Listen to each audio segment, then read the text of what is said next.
Welcome to the Tuesday morning edition of Fantasy Football Today, the playoff edition of the waiver wire. Congratulations, friends, if you made the playoffs. Let's win a few more. And by the way, if you have a bye this week, we're going to peek ahead to week 15 as well, give you some week 15 waiver advice. I'm Adam Azer with Dave Richard and Jamie Eisenberg. Jamie, how is the waiver wire this week? 0 to 10 on the waiverometer. Before I give you that answer, what if people don't know if they made the playoffs yet, Adam? There's still a game on Tuesday that could decide some playoff implications, which could make people doing their waiver wiring a little interesting, because what if you miss the playoffs, but you still put in your waiver moves? I wonder how commissioners are going to react to that. Do some retroactive drops to players that are added. Oh, wow. What a great question. What do you do in that situation? I'm going to send messages to all of my leagues, all 50 billion of them, and say that if you fall asleep before your game is decided and you make your moves, there's going to be some changes made for the league. But, hopefully you'll do your due diligence and keep an eye on what the score is. And if you're out of the playoffs, don't make any waiver wire moves. All right. Couldn't you just disable waivers for Tuesday night, Wednesday morning? Oh, I would love that. But, I think you can do that. You're the commissioner of your leagues. You go into your league, you unclick Tuesday, bing, bang, boom, you're done. That's I guess so. Yeah, maybe we should push it back to Wednesday. Doesn't that make sense? Why else would you do this? Well, just change it. The rules were different last week because of what happened. Well, what's different between last week and this week? There wasn't a Wednesday game this week. There isn't a Wednesday game. But there's a Tuesday game. Yeah, right, but still, there's a Wednesday game. Makes sense. That's what I'm going to do. There's one that's one problem with that. There's a particular player that I could see getting dropped this week. Well, I don't know. He's coming off such a big game, but I could see people dropping Jared Goff because he's got New England on a short week, but his next two games are the Jets and the Seahawks. If you make your waivers run Wednesday night and someone drops Jared Goff, nobody can get him before next week. Like, you can't pick him up, stash him. It's such a small. I'm not going to change waivers. It's such a small percentage of people that are going to have this scenario happen to them. You're not going to change it. Okay. I think it's a fine idea, or you could just send the note to your league. But it is something that needs to be addressed. Okay, good job. Thank you for addressing it. Now, Jamie, waiverometer. It's a 7 out of 10. Dave, how you feeling? Feeling that good? I think it's a 10 out of 10 at receiver, and probably like a 6.5 out of 10 at tight end, and everything else is okay, all right. Except you got a couple of quarterbacks who might be available, and Drew Brees and Matthew Stafford. Brees is like 72% rostered, so that could be, if he plays this week, that could be great. Pick him up if he's available. All right, we'll get into it. Let's get into it right now. Why waste time? Why waste your time, Dave? Top priorities. Who are they? Overall or at quarterback? Overall, Keke Coutee is going to be my number one guy to pick up. I was impressed with how he played, and you got to love how Deshaun Watson's been playing this year. So makes sense to make him the top priority. I don't know, if you really, really don't need a wide receiver, then I guess you could pass on him. But even if you just want like that one great PPR piece on your bench, I think he could be it. But he's not the only one that I think could be it. I think T.Y. Hilton also deserves to come back for. Tim Patrick is another one that people could double back for. And if that's probably as good as it gets at wide receiver, and probably overall on the waiver wire. There's some running backs that we're going to talk about that you could go after as well. But I think the priority for me is going to be receiver, assuming I'm not loaded already there. Okay, so Jamie, the list that Dave gave, were QT, Hilton, and Patrick. Would those be your top waiver wire priorities, or would there be someone else in there? McKissic, obviously, if he's available. When you look at what his opportunity is now with potentially no Antonio Gibson, PPR and half PPR, it's pretty obvious that he should have been rostered already based on what he's done, even if you haven't started him the last several weeks. But, 3 of his last 5 games, 10 or more targets, 7 or more catches. And I don't think that's going to change if Gibson's gone. So he's in the mix with those other 3 receivers for sure. Gibson left very early in the game with a toe injury. Crushed me. Yeah. Crushed me in one of my leagues, man. What's McKissic's roster percentage? 65%. Okay. That's why I didn't have him. Okay. Yeah, 65 is usually our threshold, so he's right there. And Stafford's rostered in 66% of leagues. Am I too excited about Matthew Stafford? I feel like it could be a nice finish for him. It absolutely could. I mean, obviously his value kind of hinges on Kenny Galladay, whether you trust him or don't or not. He was great without Galladay against the Bears, which Adam I referenced on Monday on FFT, how you keep saying the Bears had kind of lucked into not facing an opponent's number one wide receiver and how that's kind of impacted some of their pass defense numbers. And maybe that showed up this week, even though Kenny Galladay wasn't there. But I think you look at Stafford, there was a change, and Darrell Bevell took over, and it was his first game, and you saw Stafford a little bit more aggressive, a little bit more like the guy we saw last year, and the Bears defense fell apart. So if he gets Galladay back, I think he's a must-start quarterback. If he doesn't have Galladay back, he's a borderline starter. Yeah, and with Bevell as the head coach last week, this could have been just a coincidence, but Chris Towers, thank you for this stat. Matthew Stafford had 551 intended air yards in Week 13. His previous high was 398. Marvin Jones led the NFL last week in air yards with 234. That's a huge jump, 551 air yards compared to 398, his previous high. And that was what Ben Gretsch kept harping on, why he was so excited about Matthew Stafford, because the air yards were so high last year. So maybe he can finish strong. Anyway, Stafford's not available in a ton of leagues, so maybe I shouldn't spend too much time on him. But just two other factors. One, they weren't. It's almost like they didn't have confidence in running the ball, especially after Carrion got hurt late, so I guess you can't really say that. But they decided to lean on Stafford, and the Bears pass rush, for whatever reason, could not fluster Stafford. The offensive line did a good job. It's either the offensive line for Detroit did well, or the Bears pass rush was absolutely terrible, and I think that's probably what it was, and that helped Stafford throw downfield more. It's great to see, and he should be able to keep throwing against Green Bay. Right, Green Bay does not have a very good pass rush. Okay, so QT. Let me ask you about QT, Hilton, and Patrick, because QT. And by the way, if you need a running back this week, McKissic, Adrian Peterson might be the top two names, Ty Johnson as well. But QT is facing the Bears, and they are fifth best against wide receivers. But as I've pointed out, the only ones that have been like really good that they've done well against have been the Rams wide receivers this year.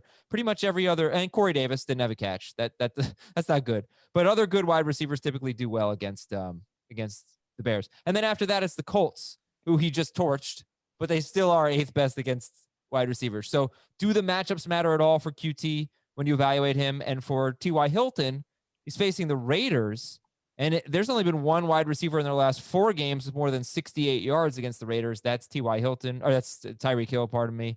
They're giving up a lot of touchdowns, though, so I wouldn't say it's a bad matchup. But and then Tim Patrick actually appears to have a pretty good matchup. The last 5 games, the Panthers have been pretty bad against wide receivers. But anyway, like, how much do matchups matter for QT, Hilton, and Patrick? Well, QT, you know what's available to him because no Will Fuller. And so the fact that it was the first game without Fuller and he had more targets than Fuller averages is a very nice sign. You know, Fuller averages about 7 targets per game. QT had 9.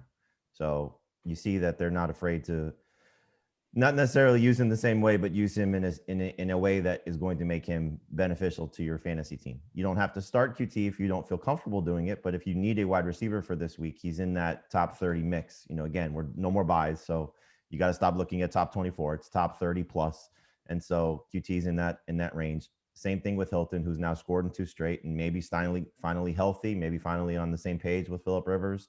And you're seeing the volume in the passing game obviously increased for the Colts over the last several weeks. And so Hilton doesn't just get the Raiders this week. He gets the Texans again next week, who he owns. He destroys Houston week in, week out, every time he plays them. And that trend continued, or year in, year out. That trend continued last week. And then for Patrick, you know, how many times have we said his name on the show? It seems like every week. And the funny thing is like, you know, I went back and looked, and I think we've been doing a great job of getting ahead of these things more times than not this season. The top 3 priority wide receivers last week that I gave you, Deebo Samuel was 1, Tim Patrick was 2, Keke Coutee was 3. So now, especially if you're still spending fab money, you're chasing those players as opposed to getting ahead of those players. And so Patrick, his roster percentage, this is shocking to me, went down. His roster percentage was 55% last week. It's at 54 this week. I don't understand what people are avoiding him for. They saw the Kendall Hinton game and they didn't just. I guess. I mean, they should have, right? But they didn't. It was kind of obvious. And look, he didn't have a great game aside from the touchdowns, but the touchdowns are there for him. And he's just one of those guys that, I was on Chris Harris's podcast, and the way he phrased it to me was, if an alien came from outer space and you didn't know pedigree or draft status or anything, you would never think that Jerry Jeudy is the number one wide receiver for the Broncos. It's just, he's just not.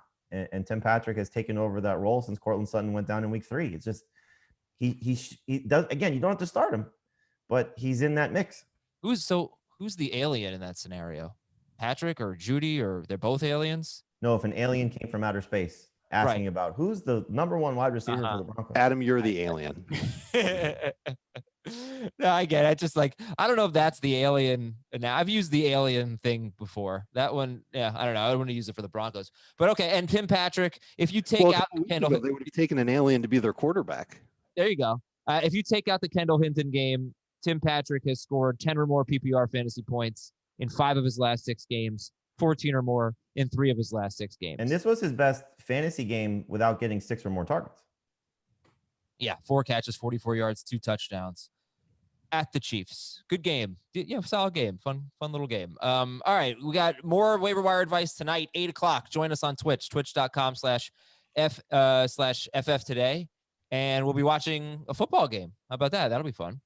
So come on to Twitch at 8 p.m. Eastern, twitch.com/FF today, and watch CBS Sports HQ, for goodness sake.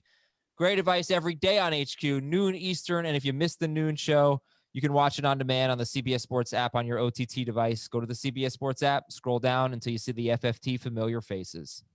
I do want to look ahead to week 15 just real quick here. We won't spend a ton of time on this, but if you need, actually, you know what?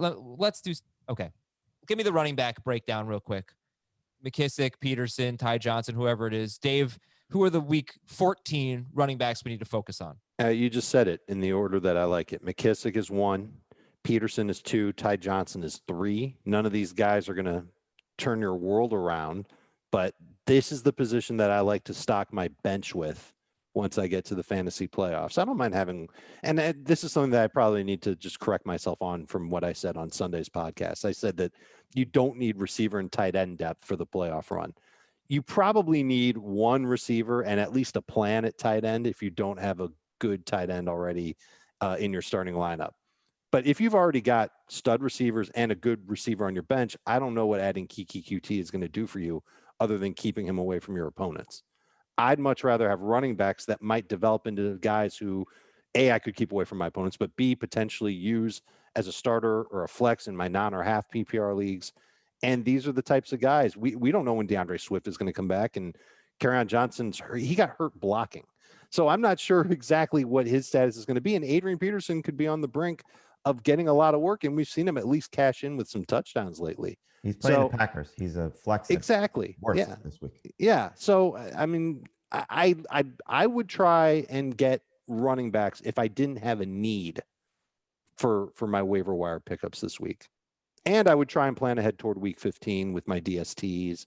If I'm streaming tight ends, I'll plan ahead with that too. Same thing with quarterbacks. From a strategy standpoint, the players that I could see just really torching me, like against me, would be Stafford and Rivers. I could see them having, and Breeze too.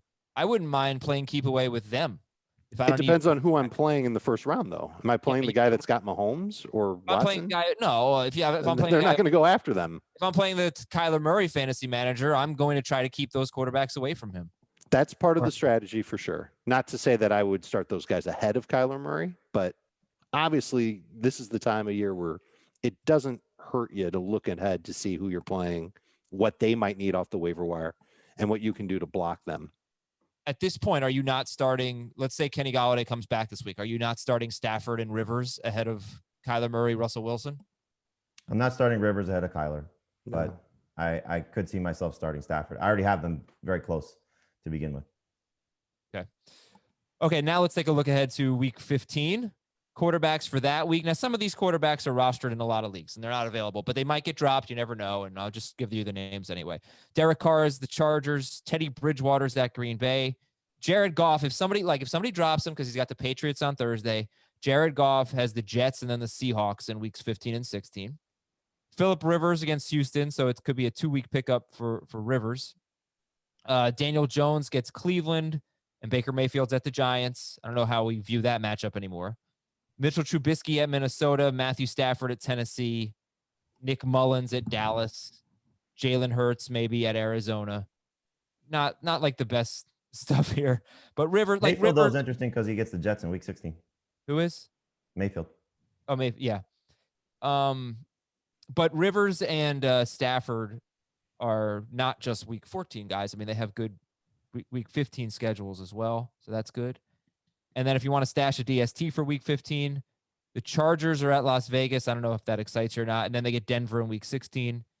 The Bills, they could get dropped because they have Pittsburgh this week. They're at Denver next week. Cleveland's at the Giants. Minnesota gets the Bears. Arizona gets Philadelphia. Like if you believe in Arizona, they got the Giants on the road this week and then Philadelphia next week. So that's 2 pretty good matchups. And San Francisco is at Dallas in week 15. And they've got Washington this week. So there you go. And that is your week 15 look ahead. Dave, I'm stressed, man. Why? Why? I got a lot of pressure right now. We got to get people wins. You know what I need? I need to chill. You need the moment of chill.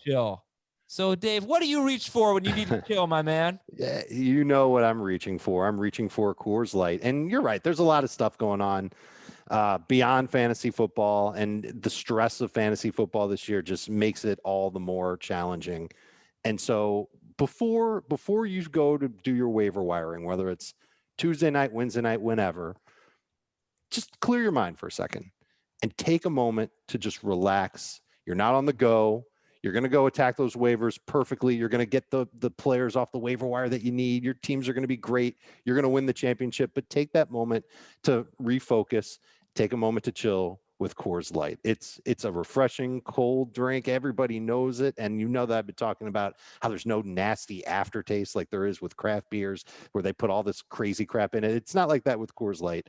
It's perfect. So that's what I'm going to do. Before I go and do my ads and drops on Tuesday night and Wednesday night, I'm going to take a moment to chill and enjoy the Rocky Mountain refreshment of a nice cold Coors Light. Yes, and do not miss the new packaging from Coors Light. It's already hitting the shelves. They got the new design with the clear skies that invite you to sit back, unwind, and drink it all in. And the iconic Coors Light mountains, they still turn blue when your beer is as cold as the Rocky. So it's a brand new look, but it's the same ice cold refreshment. And make sure you are going to get.CoorsLight.com. All right, get it delivered straight to your door at get.CoorsLight.com. Celebrate responsibly. Coors Brewing Company, Golden, Colorado. Your news and notes. Take a look at Curtis Samuel. He's 80% rostered. If he's available, DJ Moore is, can we safely say DJ Moore is not going to play this week?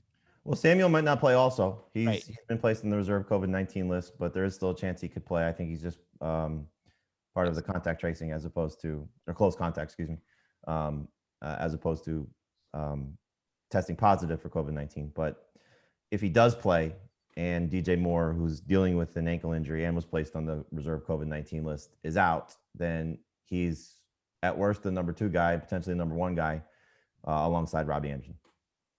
Drew Brees could play this week. Jalen Hurts could start this week. Christian McCaffrey. Come on, buddy. He's playing. It's looking good. It's a little too late for some of us, but not for all of us. Come on back. All right, he's probably going to play. Joe Mixon could play this week. They've got Dallas. Dallas will be coming off a short week. Antonio Gibson's got the toe. Josh Jacobs, it's fair to say he's not looking good for this week. That's what John Gruden sort of alluded to. Yeah. Frank Gore left on the opening drive, as you know. So Ty Johnson is probably the guy to get, and he had a big game. He gets Seattle, though. Not an easy matchup. Tell that to Gallman. Brandon Allen and Tell that to Alfred Morris. Oh, true. Any updates on Brandon Allen and T. Higgins? Higgins said he just had a hamstring strain, slight hamstring strain, seemed to downplay it. And Allen, my guess is probably not going to play. Oh, boy. Got Kerryon Johnson with the injury. You got another big injury on defense for Pittsburgh, although I don't know the severity. But There's a couple of them. Well, Joe Hayden's got the potential concussion, and linebacker Robert Spillane has been pretty good in IDP. Mm-hmm. He left with a knee injury, so they're starting to get a little beat up. Buffalo San Francisco was the second game since 2000 that featured turnovers on downs to start a game. 2 turnovers on downs to start a game. Thank you, AP, for that stat. Matt Milano played, if you're curious. We always talk about him and how good he is at covering tight ends, but he only played 31% of the snaps for the Bills. Jordan Reed didn't have a good game until the very, very end where he caught a touchdown. Indianapolis right tackle LaRaven Clark out for the season. So they are beat up at tackle right now. That's disappointing. And you got a Thursday game for the Rams. Cam Akers was estimated to have missed practice. Don't think that's an issue. Just resting him. Right? Well, they didn't say rest on the injury report. They said shoulder on the injury report. But I hope you're right, but he was on the estimated injury report, and Darrell Henderson, who left the game with an injury and then came back, was not on the injury report. All right, we're keeping it in Cam's mind. also on the injury report, and he played, so I wouldn't read too much into it. Hopefully. Yeah. Let's get our top 3 at each position. Get some names if we haven't given them yet. Quarterback, Jamie, who are the top 3 quarterbacks this week? Phillip Rivers is number 1.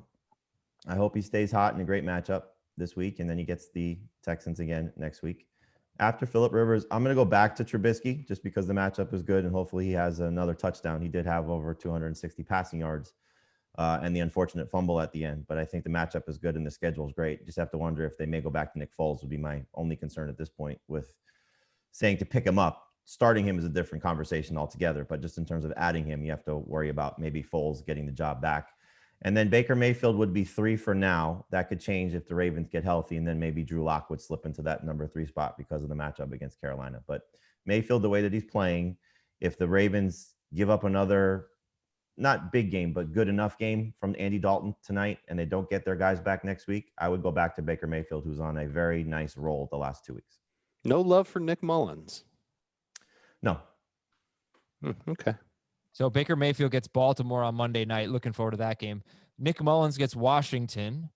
It's on if he's Sunday. still the starter, Garoppolo could return. Sure. If Garoppolo's back, then you can't trust him. But I'd rather if I had to choose between him and Trubisky, for example, I would rather have Mullins and hope that Garoppolo stays away than Trubisky so he doesn't fumble the job back to Foles mid-game. And, there's another name that needs to be brought up here, and it's Stafford because he's over the 65% threshold, but he's 66%. Rivers is at 64 or 65. So Stafford and Rivers basically have the same roster percentage. So who would you prefer, Stafford or Rivers? Stafford, if he gets Galladay back. Rivers, if not. Agreed. All right, the running backs, J.D. McKissic, Adrian Peterson, and Ty Johnson. Was that the third one? Yep. Okay. Is there another one Jeff Wilson was playing a lot last night. Jeff Wilson, yeah, they split snaps almost evenly. He and Mostert. That was very disappointing. Yeah. That was disappointing. How about Peyton Barber? Look at the Falcons, maybe. Anyone else? I have Ito Smith on my list. He's just not top 3, but he looks like the best running back in Atlanta. And we saw the Falcons. They went to this 3-headed approach where Gurley didn't get a lot of work. It seems like he could be their short yardage guy, and everything else goes to Brian Hill and Ito Smith. And Brian Hill's been a scrub.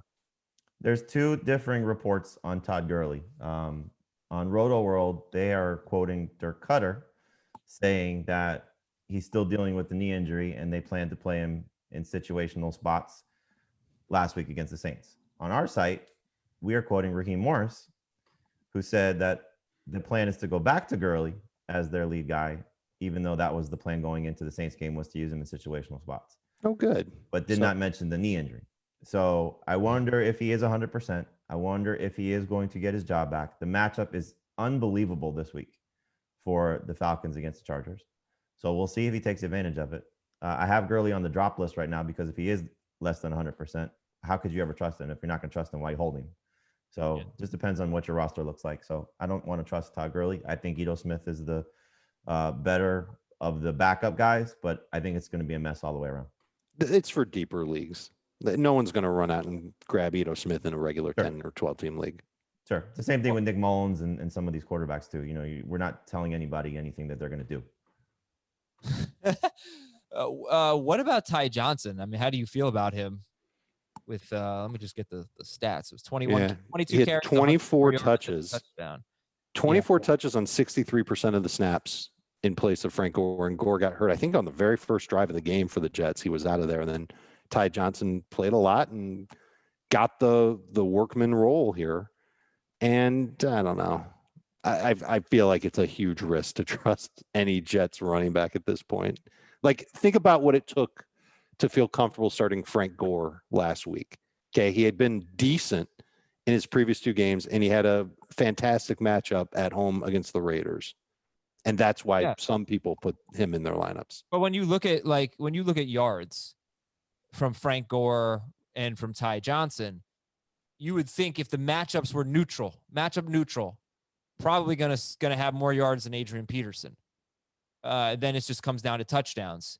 Peterson is a much better matchup this week with Green Bay as opposed to Ty Johnson having Seattle.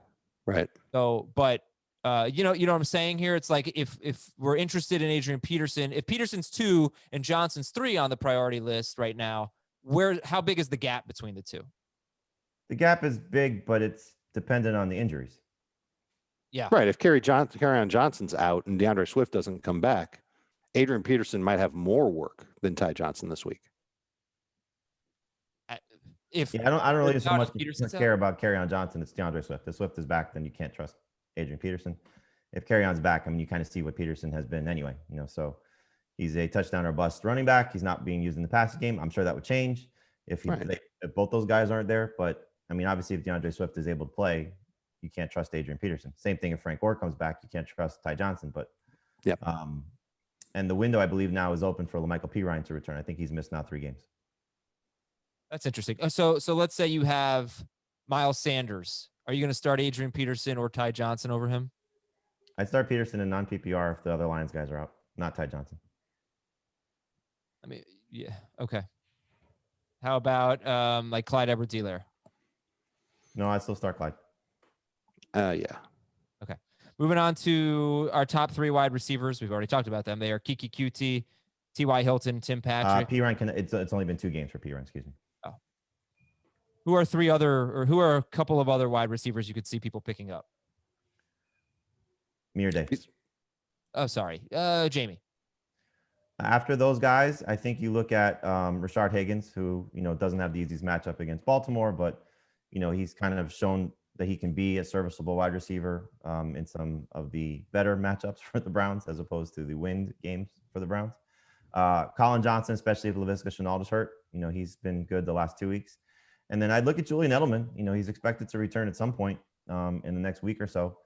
And so if you are desperate for some receiver help, we've seen the Patriots receivers obviously not step up, and that could be a byproduct clearly of Cam, but maybe Edelman has an opportunity to help you down the stretch. Dave, tight end. Logan Thomas is at the top of my list. 42% rostered. Came up huge when the football team had a hard time running the football. Alex Smith loves throwing short. We've talked about that for a while. And maybe he's a little bit more than a tight end with a pulse at this point. So I'm intrigued by him. And then the rest of the tight ends, I'm not necessarily partial to at all. Jordan Reed's on the list. He scored late on Monday night. Tyler Eifert's been getting targets from Mike Lennon. Dawson Knox has a touchdown 2 straight games. Anthony Firkser is interesting if Jonnu Smith stays out. Cole Comet is someone who we've talked about, and his playing time has gone up. And last week the targets went up, and he scored on a bootleg play from Trubisky. So no one outside of Thomas who I feel good about starting at tight end, but there are plenty of guys that you could look at to stream. Before Monday night's game, I had Dalton Schultz as the number 1 guy simply because of his matchup against the Bengals. So if he comes out of this game against Baltimore with a strong game, he's a starting tight end for me next week against Cincinnati. The 3 tight ends who have the best matchups this upcoming week are Schultz as the 3rd best matchup. Jordan Akins has the 2nd best matchup against the Bears. They have been horrible. They've allowed a touchdown to a tight end with 4 or fewer targets in 3 of their last 4 games. And number 1 will be Will Dissly against the Jets. Yeah, I have Dissly on the list. Him and Hollister are interesting because they basically are sharing the role of Greg Olsen's absence. You mentioned it. The matchup is fantastic. You know, you like to see one of those guys step forward. I lean toward Disley just because I think they prefer him in the pass catching role as opposed to Hollister. But if you're in a tight end premium league and you're stuck, I'd look at either one of those guys just because the Jets absolutely stink against tight ends. Okay. And that's tight end. DST, Jamie, who are we looking at with DSTs this week? I would look at the Patriots still. It looks like they're getting healthy and playing at a much better level lately, going against the Rams. So we know Jared Goff can be turnover prone, especially when he gets frustrated. The Bucks coming off their bye week against Minnesota. Kirk Cousins on the road is not the same quarterback that he is at home, and he could be turnover prone, as we saw against Jacksonville at home. The 49ers get Washington. I think the 49ers defense will bounce back, especially without Gibson in there. The Giants against Arizona. We've seen Kyler Murray, what he's been like, and obviously the Giants defense is playing better. And then anybody facing Mike Glennon is always on the list. So the Titans defense, even though they're horrible, terrible, absolutely atrocious, I'd look at them also. I don't like them. I don't like this week for DST is what I meant. It's not great for streamers. No, you're right. Yeah. Dave, who's your favorite? The Cowboys. Going up against Ryan Finley and Giovanni Bernard and a Bengals offensive line that lost their left tackle. Yeah. And I hate their defense. I do. But at least they've got a decent pass rush, and Ryan Finley is probably the nut low at quarterback in the NFL. Okay. Kickers, Jamie, who are the kickers? The kickers would be Ryan Suckup. Minnesota allows the most fantasy points to kickers. He's coming off his bye, so he was dropped. Robbie Gould gets Washington at home, or their home field. Greg Zuerlein gets the Bengals. Matt Prater, even though he didn't have any significant points last week because he didn't have any field goal attempts. And then Joey Sly, coming off his bye as well, gets the Broncos. I think that this guy is rostered in like 95% of leagues, but I think since I've been watching a lot of football lately, pretty sure Younghoe Koo is playing quarterback for the Falcons because he's on the field. He is on the field all the time. It is so annoying as a fantasy manager who has had a lot invested in Matt Ryan. It's just like always up. We're bringing on the field goal unit. But Younghoe Koo has been so good. I hope we're able to pick him up in recent weeks. He's crushing it out there. All right, we got those games from last night. How about Washington 23 and Pittsburgh 17? What a terrific win for Washington. It did not look like they had a chance in hell at halftime, and their defense was great, and Alex Smith played well enough. He threw 46 times. But J.D. McKissic, okay, only 5 carries, but he had 10 catches with Gibson out, so you know he's going to have that role. Yeah, he's a must-start guy in PPR this week. Yeah, I mean, is there any interest in Peyton Barber as a waiver wire pickup? He's the goal line guy. I mean, keeper leagues, this is where you kind of look at it and say, okay, he's going to get the work. 14 carries. It was a miserable 23 yards. And so it just kind of shows you how special Gibson is, that he's able to overcome some of the woes of that offensive line. But if you're stuck, it's a flex at best in non-PPR leagues. That's the way I would kind of view him. He's a touchdown or bust. You're either going to get 6 points out of him or you're going to get like 2. And Brandon Scherf got hurt in the game against Pittsburgh, so I'm not sure what his status will be. He came back. Did he? Okay, good. Yeah, he played. Okay, so then never mind. That will help Barber average more than 1 yard per carry.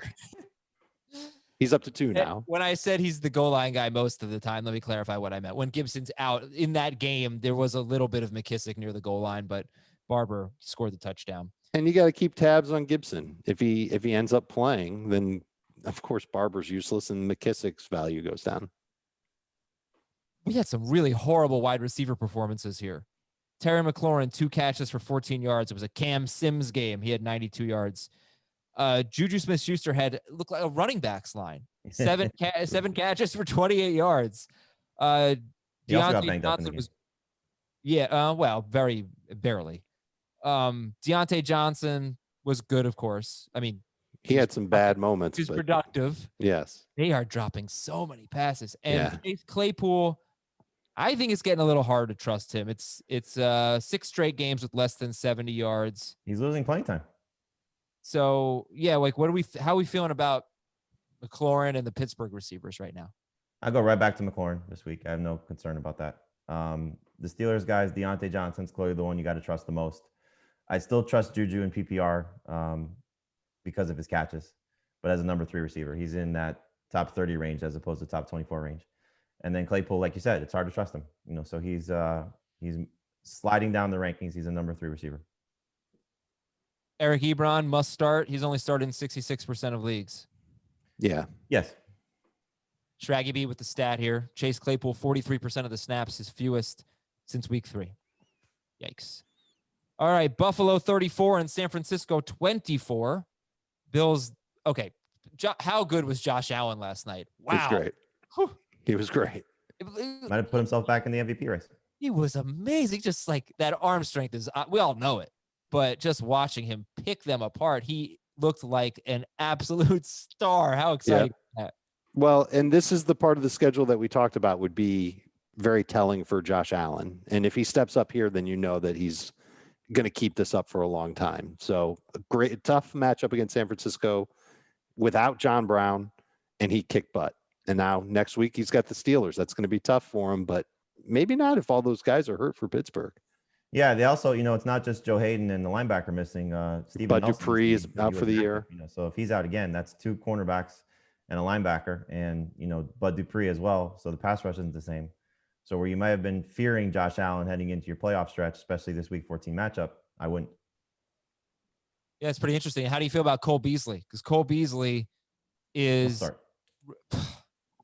called him that last week. Well, I don't know if you called him a must start last week, but this is what he does. He gets 100 yards, then he gets 60 yards combined in the next 2 games. Then he gets 100 yards. He's really inconsistent. He's Crowdering. He's Crowdering everybody. No. He's in that top 30 range. I mean, I don't know how you get away from him. He's been good more times than not when John Brown's been out. Okay. He was 48% started. Yeah. He was 48% started. Again, I don't know if this is what happened, but did he just get shut down by Chris Harris 2 weeks ago? Was that the issue? And maybe that's why he had such a bad game. I mean, he threw a touchdown. And whatever. But he had 25 yards against the Chargers. Right. Still had 8 fantasy points in non-PPR. So for Beasley this year, it's as many games with fewer than 40 yards as with more than 100 yards. 4 of each. Just a roller coaster season. Devin Singletary. So Zach Moss had a fumble. He also got banged up a little bit. Singletary, you don't love the production because the yards per carry were terrible, but he had 21 touches, 83 total yards. Any enthusiasm about Devin Singletary? Moderate, but it's, Moss got penalized, I think, for the fumble more so than he was hurt. Yep. And I wouldn't love starting him against the Steelers. Right. And Dave, what do you think about the Niners right now? I still think that they're a good defense, but Josh Allen was just on fire. So there's just not a whole lot you can really do about it. When a quarterback is playing like this, you got to just, tip the old cap, like people like to say. But I still think the 49ers defense is good. Well, let me because I think they faced Wilson, Rodgers, and Allen recently, and those guys tore them apart. Yeah, they're great quarterbacks. Right. They get Alex Smith next week. Great quarterbacks. They do pretty well. But all right, what do you think about the offense, though? With the running back situation, with Debo and Ayuk both being worth, start worthy, but Ayuk being great. What are your thoughts? Ayuk's a must start. Debo's still a must start in PPR. And there's going to be hesitation with Mostert after what we saw on Monday night. And I totally get it. And I'm not quite certain why they got away from him and they went to Wilson more. And Wilson had a bunch of carries near the goal line that didn't work out for Wilson. I don't know. It's a little frustrating to see Wilson get as much work as he did. And it'll make me think twice about starting Mostert against Washington. Well, if you have Mostert, are you going to the waiver wire and at least giving yourself the week to think about it with? Absolutely would want to pick up one of these guys off the waiver wire just to have as a plan B if I get cold feet with Mostert. Cool. But for now, I'm ranking Mostert ahead of them all. All right, we're going to take a break on fantasy football today. When we come back, we got the Dropometer and more names to know at every position. We'll be right back. Time for nobody's favorite meter, the Dropometer. 0 to 10. 10 is a must drop. 0 is a why are you even asking me this, you moron. DJ Chark, 0 to 10, facing Tennessee. 0. Yep. Why are you even asking us, you moron? Really? No, I know he's not great, but I still want to have that option. He's a wide receiver I would consider valuable depth on my bench. Lennon missed on a couple of big throws to Chark. Had he come down with those, his stat line looks better. Mm-hmm. If Chenault's out, that's a few more targets probably that go his way. His first game for those two guys together on the field, and this matchup, as we know, is dreamy. So I still go back to Chuck. Tennessee this week. Michael Pittman at Las Vegas. 2. 1. No, that one's more about I'm not ready to say that he's useless yet. Because it's not like it's week 8 right now, you know? I get it. I hear you. And this is what again, going back to what we talked about on Sunday. But just lopping him off my roster, he's someone, maybe 1 is a little too low. Maybe it should be more like 4. He's someone I would consider dropping if I really needed something else off the waiver wire. If my receivers are great and I need to plan ahead for week 15, he's a candidate to be dropped, but it doesn't mean I want to drop him. So that's what 4 stands for. Okay. How about Matt Ryan at the Chargers this week? I think he'll play well, so I'm not dropping him. 3. How about Cam Newton at the Rams this week? 6. 5. Christian Kirk at the Giants. 10. 5. 10 for Jamie, 5 for Dave. T. Higgins against Dallas. 10. 0. 10? You're definitely dropping T. Higgins? Well, he may not play, so that's part of it. And he's going now to his 3rd string quarterback. That's part of it. That's a big part of it. I'm not starting T. Higgins, so I'm not carrying T. Higgins at this point. Are you starting Michael Pittman? I might start Michael Pittman against the Texans next week if he has a good game against the Raiders, which does not surprise me. Okay, how about Tyler Boyd? He's like an 8 in non-PPR. 2. The touchdown that he had was so fluky on Sunday, where he just catches like this short out route that was meant just to convert the down, and just there was nobody in front of him and no one could catch him. Yeah, it was a very uncharacteristic play for Tyler Boyd. His punch was pretty fluky too. Yeah, I know. Yeah. It's the handshake, not a punch. Ridiculous ejection. All right, that's how we shake hands. Yeah, we just kind of slap each other in the helmet. Yeah, right. I have to wear a helmet around Dave. He's very scary. I'm aggressive. All right, to the waiver wire again. If Drew Brees is available, do you consider him a must-add? That's the dumbest 100%. question ever. I mean, it's like yeah, that's a 0 on the is this a smart question meter? Well, yeah, 72% roster. This guy was playing great. 23 or more fantasy points in 4 straight games, 5 of his last 6, all of them without Michael Thomas. So, yeah, Drew Brees, pick him up. Good Azer fantasy tip there. Stafford, Rivers, Trubisky, Mayfield. And then you got on the lower end, Drew Lock. 4 of the last 6 quarterbacks to face the Panthers have scored 27 or more points. They are Brees, Mahomes, Brady, and Cousins. So Drew Lock, Andy Dalton at Cincinnati, Jalen Hurts. What is your interest level, Dave, in Jalen Hurts? 0. Outside of dynasty keeper leagues, maybe 2 quarterback leagues, I would pick him up. Not even super flex leagues would I be that interested in Jalen Hurts. I guess I'd be interested in super flex leagues on Jalen Hurts, but that's all right. I found my limit. It's super flex leagues. That's it. Yeah, they should just, if they want to go to Jalen Hurts, but they don't want to make a big fuss, like they don't want controversy, let Carson Wentz start against the Saints. He will have a horrible game, and then everybody will be on board bringing in Jalen Hurts if they aren't already. City of Philadelphia is already on board. They're ready to see Jalen Hurts play. Yeah, you remember what Brian Westbrook said when we asked about it. He's like, I asked him, what are the chances that this is Carson Wentz's last game as the Eagles starter? That Jalen Hurts just, that the Jalen Hurts era begins, and I think he said it was like 0. It is.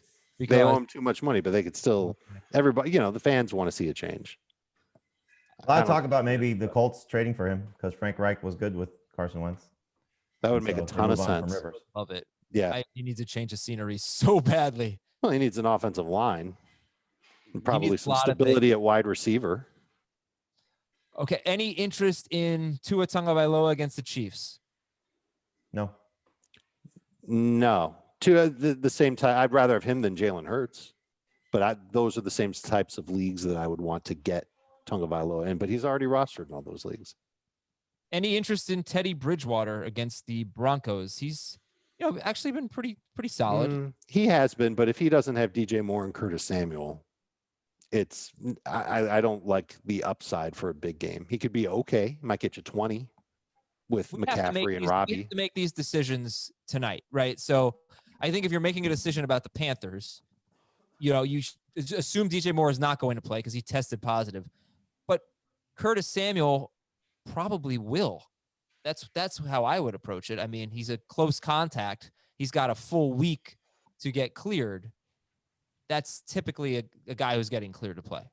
Yeah, I think obviously they're getting a big piece back of the offense too with McCaffrey, so that'll help Bridgewater. But he also limped off the field in week 12, and we haven't listed. I haven't seen anything to say healthy or not healthy for Bridgewater, but he is on the injury report with some undisclosed injury. Could be ankle, could be knee. We know he had the knee problem a couple weeks ago. I don't think many people are running to the waiver wire to get Teddy Bridgewater. This could be a secondary ad that you get later in the week. Definitely. Yeah. This is for deeper leagues, I suppose. Also, you could argue that McCaffrey hurts him because McCaffrey has 5 rushing touchdowns in 3 games. He's a vulture down there. Running backs, pick up McCaffrey if he's available. And here's the check to see, Acer Fantasy tip, check to see if available section. These guys are rostered in 74% or more of leagues. Devin Singletary, Duke Johnson, Jamal Williams, and Cam Akers. Why am I checking to see if Duke Johnson's available? He had 6 catches in the first game without Will Fuller. So in PPR leagues, that's going to give you some flex opportunity there. Okay. Jamie, why is Jamal Williams on here as a handcuff? Well, first off, he's arguably the best lottery ticket you can find if he's still available. And secondly, they're playing Detroit. So this has blowout potential, and we've seen what that means for the Packers. So he's in the flex range for deeper leagues. I like it. If Cam Akers is available, is he ahead of Keke Coutee? It's not even close. He's the number 1 player to add. What about Devontae Booker? Would you drop him or keep him this week? Oh, you have to keep him. Agreed. Okay, yeah, because he's so great. I agree. I'm just saying. Okay, so then you get to McKissic and Peyton Barber, Adrian Peterson, Ty Johnson, Jeff Wilson. Jamie got Kalen Ballage on here. Yet my Justin Jackson suggestion was met with some skepticism last week. But is there value in whoever the number 2 running back is for the Chargers? Your Justin Jackson suggestion was met with skepticism because there were 4 guys at the time that were still healthy. Now they're down to 2. Well, I thought Jackson was coming back, first of all. That's what I had read. He did not. But I do believe that Justin Jackson has played a lot better than any of the other guys. So I just figured that he could come back and be the number 2 guy ahead of Ballage, who's just a bad running back, and Kelly, who is young and not playing well. Well, Kelly's hurt. Jackson's still hurt. So that's why Ballage is here. So if they're all healthy, yes, you can make a case for Justin Jackson being better. I think if they're all healthy, though, those 3 guys will probably cannibalize each other to a certain extent. You can put Jackson in an IR spot if you want. And then you got Ito Smith and Brian Hill. At this point, is it Ito ahead of Brian? Yeah, I just put Brian Hill there because he's going to get work, and who knows how. Oh, I'm sorry.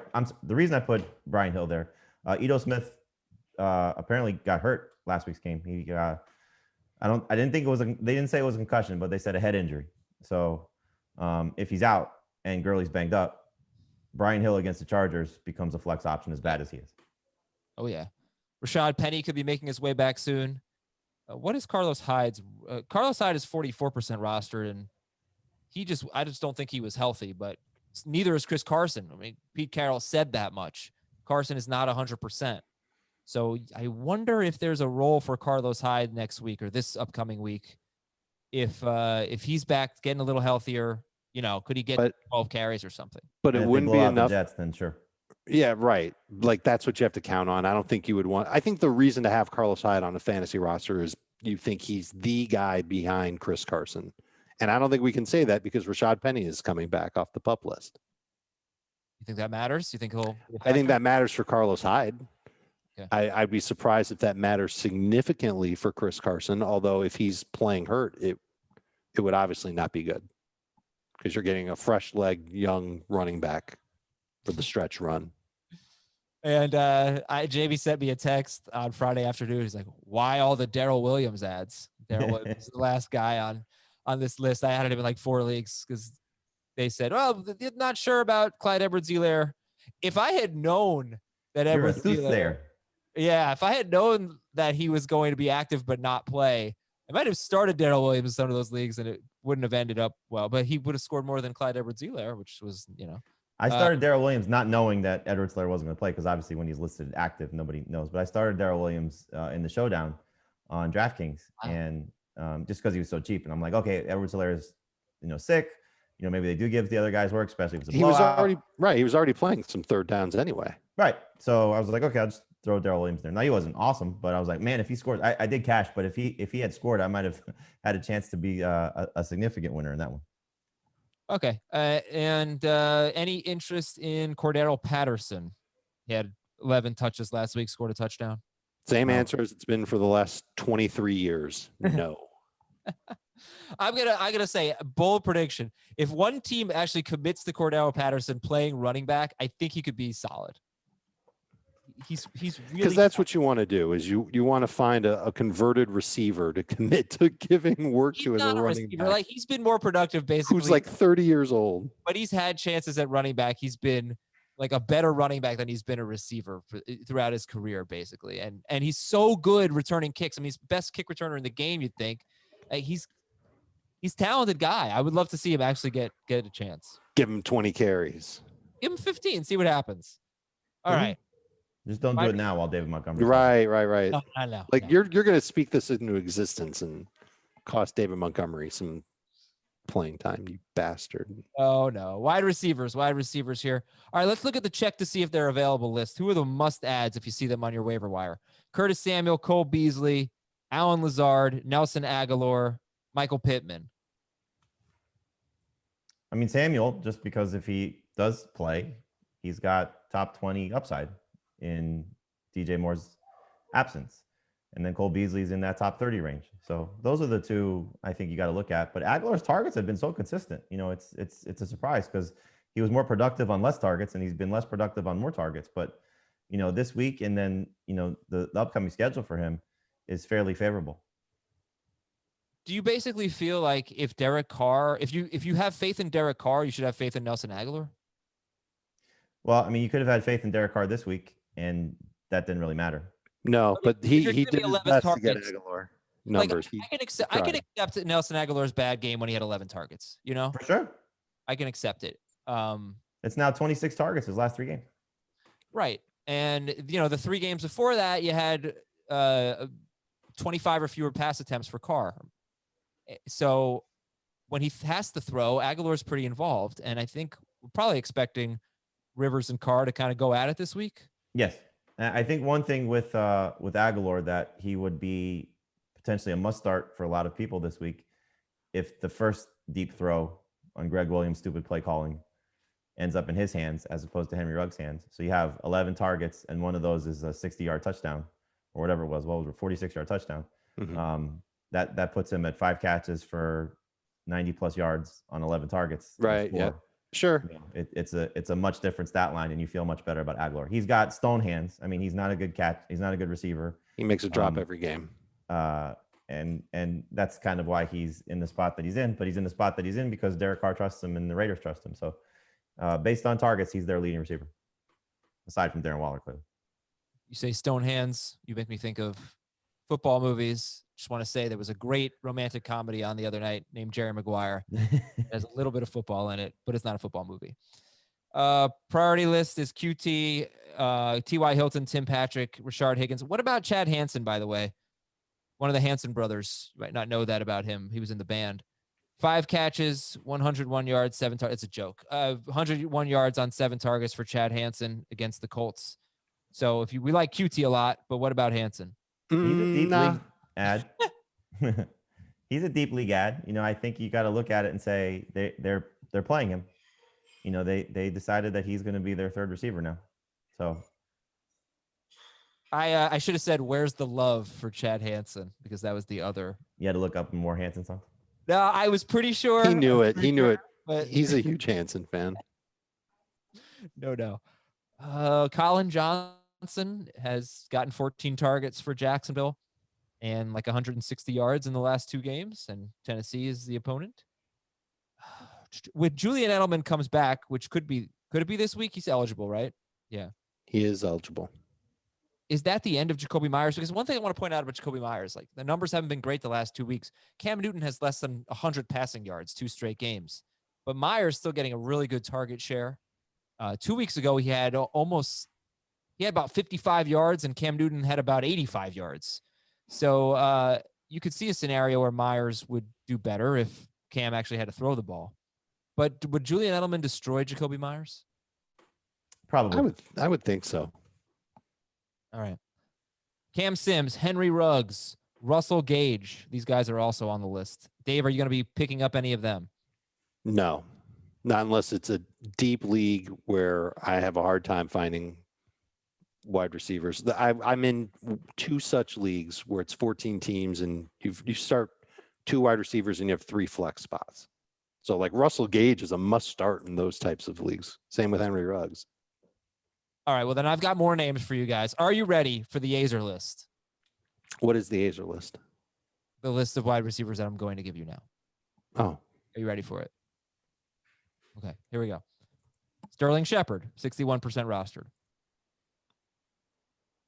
If Daniel Jones is back, I don't mind it. If Colt McCoy's there, I wouldn't trust it. Yeah, I mean, I feel like if Daniel Jones is back, you should expect 6 catches, about 10 to 13 PPR fantasy points. That's what he's had every healthy game with Daniel Jones. Jacoby Myers, for the reasons I just said. No. I hate it, but got to give him up. Emmanuel Sanders, 66% rostered. It's about Drew Brees here. No, because Sanders has not been good with Michael Thomas back. Hunter Renfrow. No. Coming off bad games, but they had been good prior to this. Brashad Perryman and Denzel Mims. No. I'm thinking about, would I consider starting these receivers?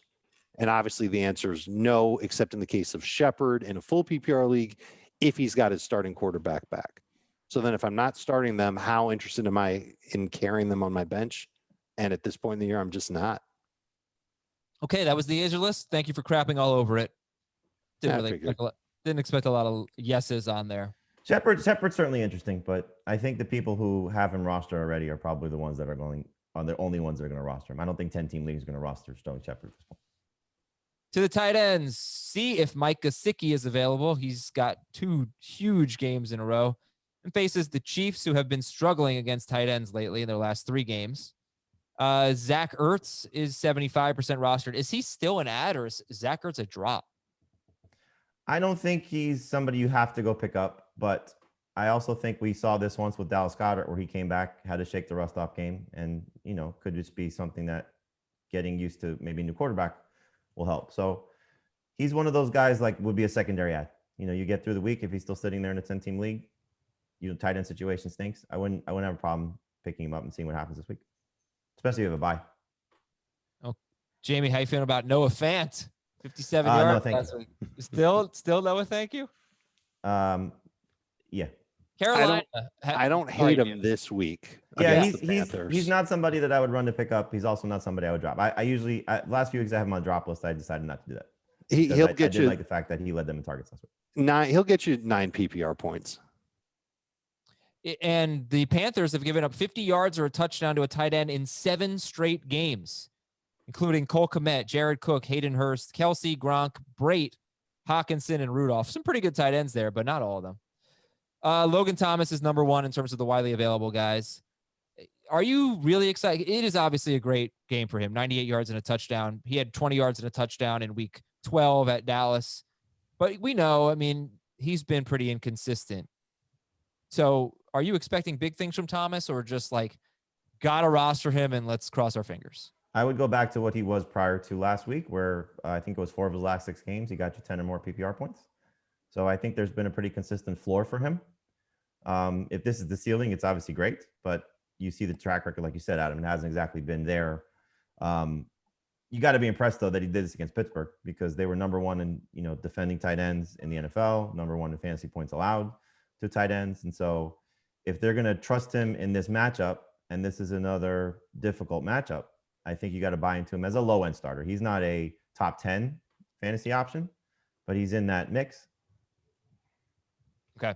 Dalton Schultz, Anthony Ferkser, Jordan Reed, Tyler Eifert, Cole Komet, Jared Cook with Drew Brees hopefully coming back. That would unlock a great matchup.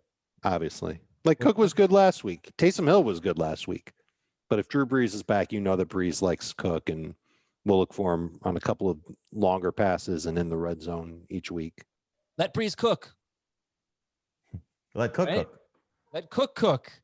Exactly. The two guys after Logan Thomas are kind of still contingent. Schultz, seeing what happens in Tuesday's game, because he could obviously get hurt. Dalton could look away from him. But if the targets are there going against the Bengals next week, he's like I said, a borderline starter. And then Ferguson is clearly dependent on Jonnu Smith coming back.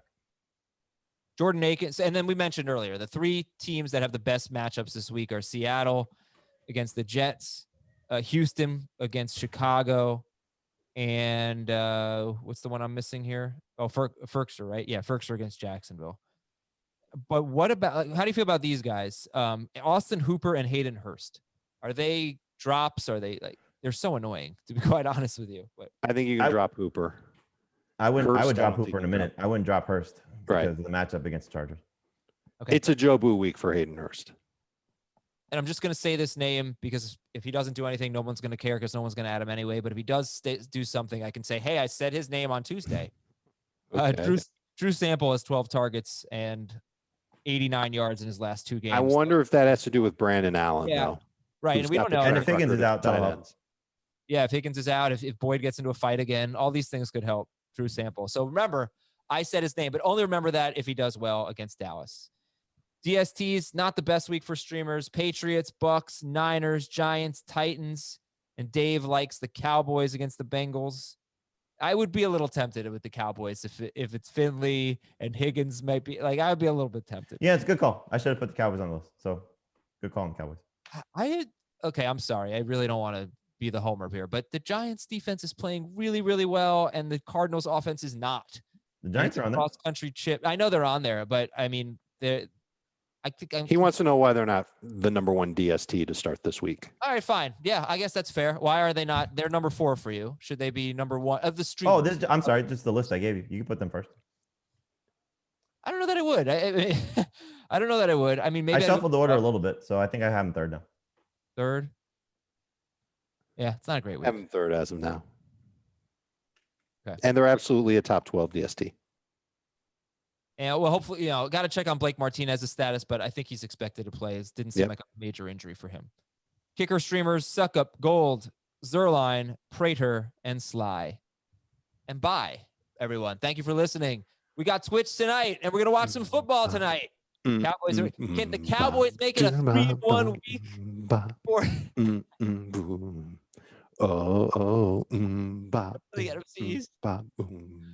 All right, we are Hanson. We'll talk to you tomorrow.